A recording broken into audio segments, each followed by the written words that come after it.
have or may have been needed for the war effort.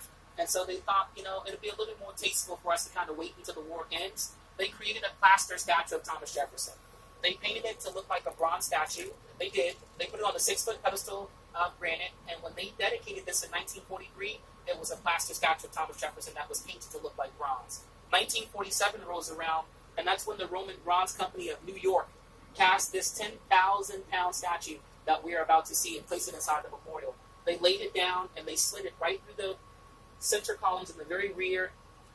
No room for error.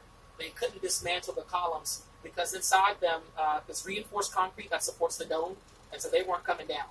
And so that thing had to fit in there. The original plaster statue of him weathered quite a bit, but they were able to pretty much save from the bust up. They took that to the campus of Washington Jefferson College in Pennsylvania, and that's where it remains today.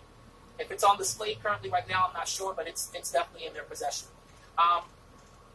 Thomas Jefferson was reading in 4 languages effortlessly by the time he was 16.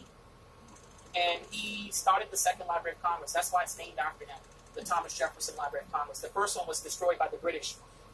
710 books and 3 maps. Thomas Jefferson had over 6,400 books that he convinced Congress that you need to purchase these books for a little under $24,000, and you'll have the largest library in the U.S., and overnight it was, just like that.